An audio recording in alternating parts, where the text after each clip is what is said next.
और बड़ी खबर की ओर जो भोपाल से ही आपको बता रहे हैं। बता दें कि केंद्र ने आरओबी और अंडर ब्रिज की मंजूरी दे दी है। मध्य प्रदेश के 3 शहरों में ब्रिज की मंजूरी दी गई है। कुल 162.84 करोड़ रुपए में 4 प्रोजेक्ट पूरे होंगे। केंद्रीय सड़क परिवहन और राजमार्ग मंत्रालय ने सेतु बंधन योजना के तहत प्रोजेक्ट को मंजूरी दी है।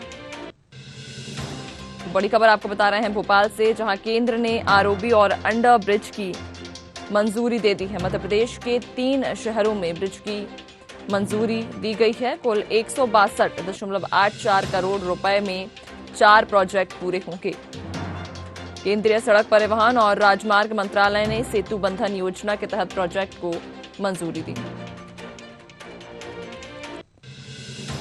इस खबर पर ज्यादा जानकारी लेंगे, हमारे साथ संवाददाता विवेक सिंह हमारे साथ बने हुए हैं। विवेक, केंद्र ने आरओबी और अंडर ब्रिज की 3 शहरों को फिलहाल मध्य प्रदेश में मंजूरी दी है। ये कौन से 3 शहर होंगे जहां पर पहले अंडर ब्रिज बनाया जाएगा? बिल्कुल, निश्चित रूप से अगर हम बात करें तो मध्य प्रदेश सरकार को एक और बड़ी सौगात केंद्र सरकार ने दी है। अगर हम बात करें जो एक बड़ा प्रोजेक्ट केंद्र सरकार में पिछले कई दिनों से लंबित था, अगर हम बात करें अंडर ब्रिज और ओवर ब्रिज बनाने का जो प्रस्ताव था, अब भाई केंद्र सरकार ने मंजूर कर लिया है। तो कहीं ना कहीं ऐसे में अगर जो आपने सवाल किया है कि आखिर भाई कौन से 3 जिले हैं जिनको लाभ मिलने वाला है, इसमें राजधानी भोपाल भी शामिल है, ग्वालियर शामिल है और सिवनी शामिल है। कहीं ना कहीं अगर हम बात करें तो राजधानी भोपाल में जो प्रोजेक्ट का निर्माण किया जाएगा, अगर हम बात करें तो काली परेड से अयोध्या बाईपास तक के लिए 3200 करोड़ रुपए का प्रस्ताव जो था वह पास किया गया है। यहाँ पे अगर हम बात करें तो ओवर ब्रिज बनाया जाएगा। कहीं ना कहीं जो ट्रैफिक जाम की समस्या वहां पर सबसे ज्यादा देखने को मिलती थी, क्योंकि पुराना शहर है और वहां पर रेलवे स्टेशन भी है और बस स्टैंड भी है, तो ऐसे में वहां पर सबसे ज्यादा ट्रैफिक जाम की स्थिति बनती थी। तो ऐसे में जब ओवर ब्रिज का निर्माण होगा तो कहीं ना कहीं जो ट्रैफिक जाम की स्थिति लोगों को परेशानी का सामना करना पड़ता था, उससे कहीं ना कहीं निजात मिलेगी। अगर हम बात करें वहीं सिवनी की, तो सिवनी में भी ओवर ब्रिज के लिए 126 करोड़ रुपए का प्रस्ताव जो था वह केंद्र सरकार ने मंजूर किया है। तो ऐसे में अब वहां पर भी जो ओवर ब्रिज है उसका निर्माण किया जाएगा, तो वहां के लोगों को भी कहीं ना कहीं जो परेशानियों का सामना करना पड़ता था ट्रैफिक की जाम की समस्या से, तो ऐसे में वहां पर भी निजात मिलेगी।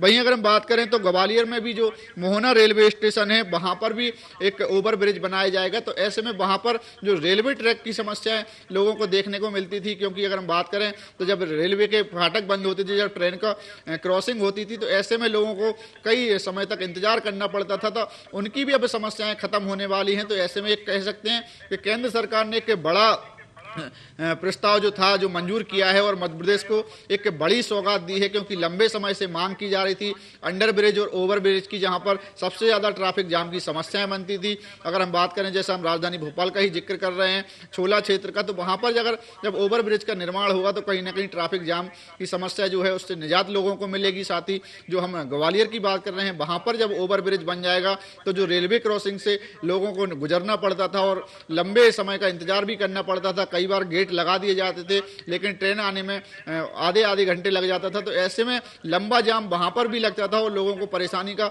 सामना करना पड़ता था। तो ऐसे में अब निश्चित रूप से जनता की जो समस्या है ट्रैफिक जाम वाली या फिर अन्य जो समस्या होती थी, उससे कहीं ना कहीं अब जल्द ही निजात मिलने वाली है। जी विवेक, तमाम जानकारी साझा करने के लिए आपका बहुत बहुत धन्यवाद।